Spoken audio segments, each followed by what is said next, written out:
शिरपूर शहरातील जैन गल्लीमध्ये 3 मजली इमारत कोसळली आहे। सुदैवानं या इमारतीत राहणारे कुटुंब एक दिवस आधीच स्थलांतरित झाले होते आणि म्हणून मोठी जीवितहानी टळली आहे। इमारत कोसळतानाचा एक्सक्लुसिव्ह व्हिडिओ साम टीव्हीच्या हाती लागलाय आणि आपण पाहू शकतोय की ही 3 मजली इमारत कशी क्षणार्धात कोसळलेली आहे, होत्याचं नमथं झाले आहे।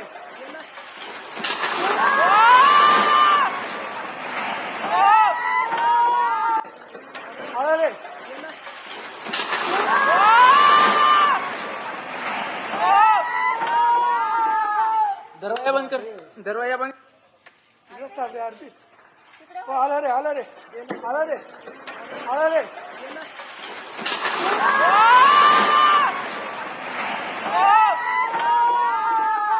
दरवाजा बंद कर, दरवाजा बंद करा। दरवाजा लाव।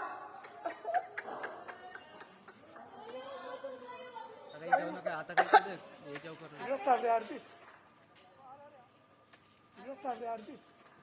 आला रे आला रे आला रे आला रे।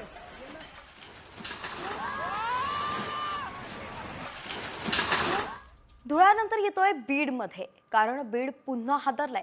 बीडमध्ये पुन्हा संतोष देशमुखांसारखीच हत्या झाल्याचा खळबळजनक आरोप सामाजिक कार्यकर्ते अंजली दमानिया यांनी केलाय। आष्टीच्या पिंपरी घुमरीमध्ये प्रेम प्रकरणातून विकास बनसोडे नावाच्या तरुणाची क्रूर हत्या करण्यात आली आहे, तर संतोष देशमुखांसारखंच मारहाण करत तरुणाची हत्या केल्याचा आरोप दमानिया यांनी केलेला आहे।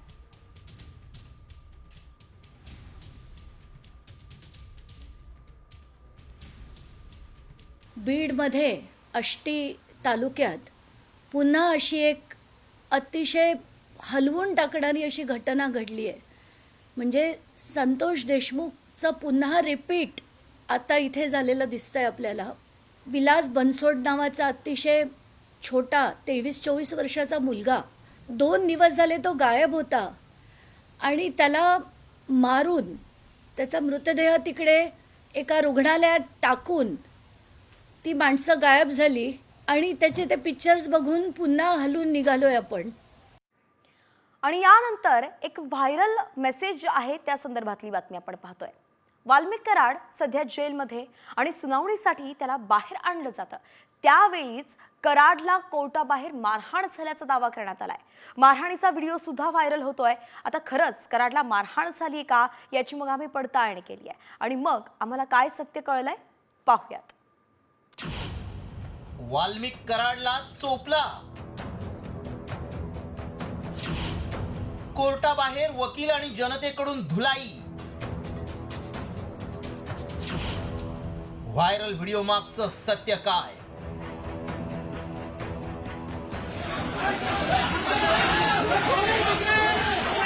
हा व्हिडिओ प्रचंड व्हायरल होतोय।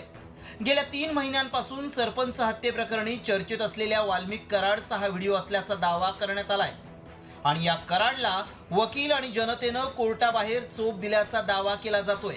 आता हा व्हिडिओ पहा। निळ्या रंगाचा शर्ट घातलेला हा व्यक्ती कराड असल्याचा दावा करण्यात आलाय। मात्र खरंच हा वाल्मिक कराड आहे का? वाल्मिक कराडला कोर्टाबाहेर मारहाण झाली का? असे अनेक सवाल उपस्थित केले जात आहेत। त्यामुळे आम्ही या व्हिडिओची पडताळणी सुरू केली। त्याआधी मेसेजमध्ये काय दावा करण्यात आलाय पहा। सरपंच देशमुख हत्या प्रकरणातील आरोपी वाल्मिक कराडला कोर्टाबाहेर चोप दिला। वकील आणि लोकांनी कराडला मारहाण केली। हा मेसेज आणि व्हिडिओ व्हायरल होत असल्यानं आम्ही या व्हिडिओची पडताळणी सुरू केली। खरंच वाल्मिकला मारहाण झाली का याची तपासणी करण्यासाठी व्हिडिओ आम्ही निरखून पाहिला। सर्वप्रथम व्हिडिओतील पोलीस हे महाराष्ट्र पोलीस नसल्याचं स्पष्ट दिसतंय। हा व्हिडिओ महाराष्ट्रातला नाही हे तपासात समोर आलं। त्यामुळे आमच्या पडताळणीत काय सत्य समोर आलं पाहूया। वाल्मिक कराडला मारहाण झालेली नाही। व्हायरल व्हिडिओतील व्यक्ती कराड नाही। व्हायरल व्हिडिओ राजस्थानचा असल्याची माहिती आहे। वाल्मिक कराड सध्या जेलमध्ये शिक्षा भोगतोय। सध्या सरपंच देशमुख हत्या प्रकरण गाजतंय, त्यामुळे अनेक असे व्हिडिओ व्हायरल केले जात आहेत। बीडमधील मारहाणीचे व्हिडिओ समोर आल्यानं आता हा व्हिडिओ देखील लोकांना खरा वाटू लागलाय।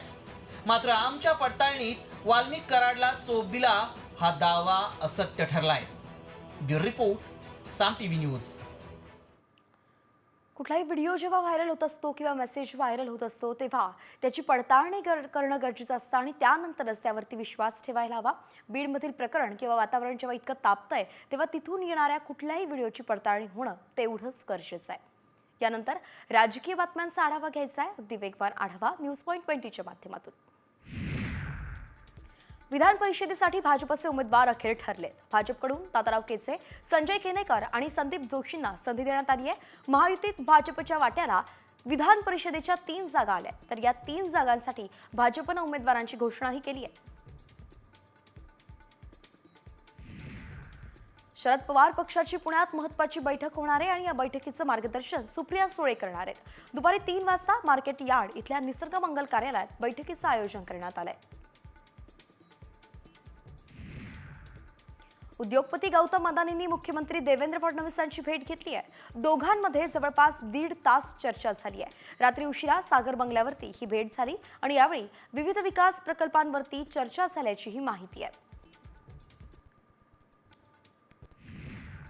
तुकाराम महाराजांच्या बीड सोहळ्यानिमित्त उपमुख्यमंत्री एकनाथ शिंदेंना श्री संत तुकाराम महाराज पुरस्कार प्रदान करण्यात आलाय.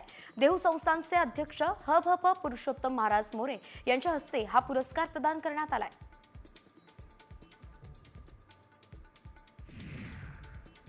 मंत्री शिवेंद्रराजे भोसलेंनी काँग्रेसवरती तोफ टाकली आहे. छत्रपती शिवाजी महाराजांची बदनामी करण्याचं षडयंत्र काँग्रेसनं रचलंय असा घणाघातच आता शिवेंद्रराजे भोसलेंनी केलाय.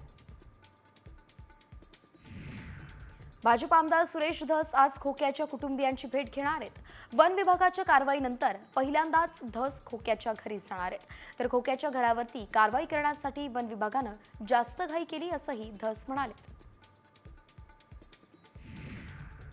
शरद पवारांच्या राष्ट्रवादीचे प्रदेशाध्यक्ष जयंत पाटील आमच्याकडे येतील असा दावाच मंत्री गुलाबराव पाटलांनी केलाय. जयंत पाटील राष्ट्रवादीत नाराज असल्याची चर्चा सुरू आहे आणि याच पार्श्वभूमीवरती गुलाबराव पाटलांनी हे विधान केलंय. खासदार ओमराजे निंबाळकर यांनी राज्य सरकारवरती निशाणा साधलाय. सर्वसामान्य जनतेच्या आरोग्याशी राज्य सरकारचा खेळ सुरू आहे असा थेट आरोप ओमराजेंनी केलाय.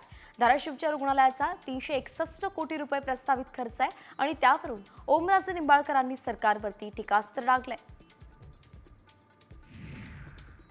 औरंगजेबाच्या कबरीबाबत निर्णय घेण्याची जबाबदारी मुख्यमंत्री आणि दोन्ही उपमुख्यमंत्र्यांची आहे असं गुलाबराव पाटील म्हणाले. बजरंग दलाचा आंदोलनाचा स्वतःचा निर्णय, याबाबत सरकार विचार करेल असंही पाटील म्हणाले. कल्याणमध्ये शीळ तळोजा मार्गालगत असलेल्या 14 गावांचा महापालिकेत समावेश होणार आहे. एकनाथ शिंदेंच्या या निर्णयाला गणेश नाईकांनी आता विरोध केलाय. भविष्यात शिंदे विरुद्ध नाईक वाद उफाळणार का असा सवाल आता उपस्थित होतोय. पुण्यात नरेगावच्या सोसायटीनं 32 सोसायट्यांचा रस्ता अडवलाय. ग्रीनलँड काउंटी सोसायटीनं 12 मीटर डीपी रोड अडून त्यात सोसायटीचं गेट तसंच गणपती मंदिर बांधून रस्ता अडवलाय. पीएमआरडीकडे वेळोवेळी पाठपुरावा केला गेला तरीही अतिक्रमण काढलं गेलं नाही, म्हणून हायकोर्टाच्या निर्णयाकडे दुर्लक्ष केलं जात असल्याची भावना नागरिकांनी व्यक्त केली आहे आणि अखेर नागरिक आता आंदोलनावरती उतरलेत. पुण्यात विमानतळासाठी भूसंपादन केलं जात आहे आणि त्यासाठी एमआयडीसीनं 3,500 कोटी उभारलेत. पुरंदरकडे जाणारा 2,753 हेक्टरवरती हा प्रकल्प राबवण्यात येतोय. दरम्यान स्थानिक पातळीवरती या विरोधात आंदोलन सुद्धा होत आहे.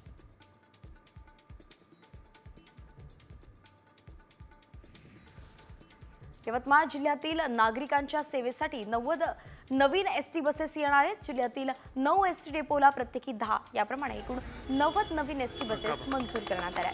पालकमंत्री संजय राठोड यांच्या हस्ते या नवीन बसेसचं उद्घाटन करण्यात आलं.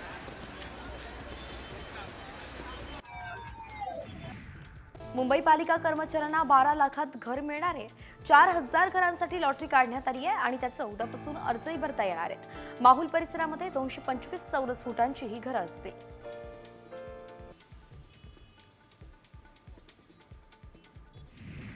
बदलापूर कर्जत रेल्वे मार्गावरती 3ऱ्या आणि 4थ्या मार्गाचा विस्तार होणार आहे. 3री 4थी रेल्वे मार्गिका बदलापूर ते कर्जत दरम्यान प्रवास करणाऱ्या प्रवाशांसाठी दिलासा ठरणार आहे.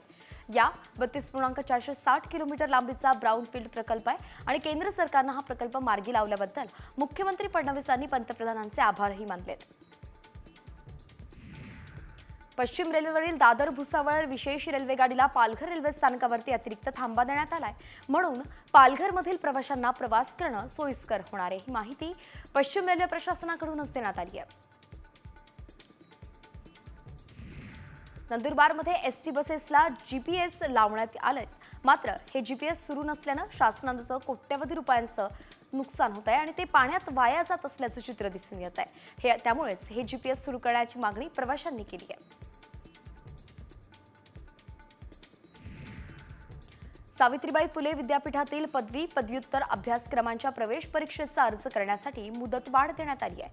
पदवी अभ्यासक्रमासाठी 30 एप्रिलपर्यंत तर पदव्युत्तर अभ्यासक्रमाच्या प्रवेश परीक्षेसाठी 20 मे पर्यंत मुदत वाढवण्यात आली आहे. मुंबईत आर्थिक गुन्हे शाखेनं सील केलेलं टोरेसचं शोरूम फोडण्यात आलंय. गावदेवी परिसरात शोरूममध्ये अज्ञातानं चोरीचा प्रयत्न केलाय. पोलिसांनी सीसीटीव्हीच्या आधारे आरोपींचा शोधही सुरू केलाय. न्यू इंडिया कोऑपरेटिव्ह बँक घोटाळ्याप्रकरणी 5वी अटक झाली आहे. एका सिव्हिल कॉन्ट्रॅक्टरला वडोदऱ्यातून आर्थिक गुन्हे शाखेनं अटक केली आहे. गुन्ह्यातील तब्बल 12 कोटी रुपये त्याला मिळाल्याचा आरोप आहे. राज्यात उष्णतेची लाट कायम आहे. चंद्रपुरात राज्याच्या उच्चांकी 41.4 अंश सेल्सिअस तापमानाची नोंद झाली. आजही विदर्भातील उष्णतेची लाट कायम राहण्याचा अंदाज हवामानशास्त्र विभागानं वर्तवलाय, म्हणून घराबाहेर पडताना योग्य काळजी घ्या असं आवाहन प्रशासनानं केलंय. नंदुरबारमध्ये 40 अंश सेल्सिअस तापमानाची नोंद झाली आहे. सततच्या वाढत्या तापमानामुळे जिल्ह्यातील नागरिक हे त्रस्त झालेत.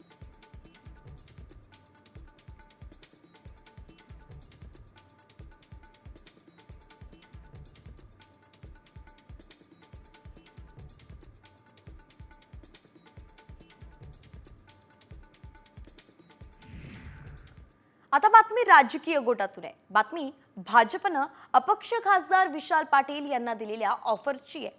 मंत्री चंद्रकांत पाटलांनी अपक्ष खासदार विशाल पाटील यांना भाजपात येण्याची ऑफर दिली आहे. जिल्ह्याच्या विकासासाठी विशाल पाटलांनी ऑफरचा विचार करावा असंही चंद्रकांत पाटील म्हणाले. हे दृश्य आपण पाहतोय, अगदी बोलकी दृश्य आहेत आणि यामध्ये थेट भाजपच्या एका बड्या नेत्यानं म्हणजे चंद्रकांत पाटलांनीच विशाल पाटील यांना भाजपमध्ये येण्याची खुली ऑफर दिली आहे. त्यांनी विचार करावा असंही ते म्हणाले. तेव्हा आता विशाल पाटील यावरती काय प्रतिक्रिया देतात पाहावं लागेल.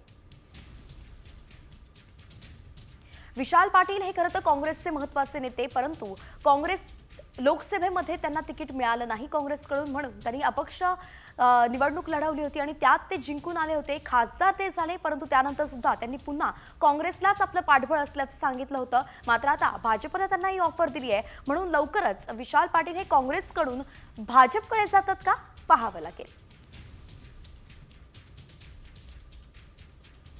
राजकारणात नेहमी वर्तमानावर चालावं लागतं. पुढे काय माहीत नाही. वर्तमानामध्ये त्यांच्या हाताशी अजूनही 4 वर्ष 2 महिने आहेत. मे महिन्यात त्यांचं वर्ष पूर्ण व्हायचं, त्यामुळे 2 महिने आहेत. तर त्यामुळे 4 वर्ष 2 महिन्याच्या कालावधीचा आम्ही विचार करतो आहोत.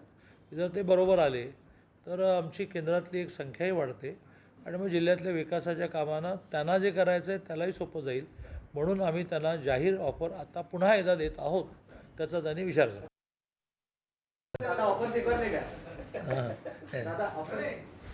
चला धन्यवाद. हां मी परत प्रेस घेणार आहे थोडा वेळ.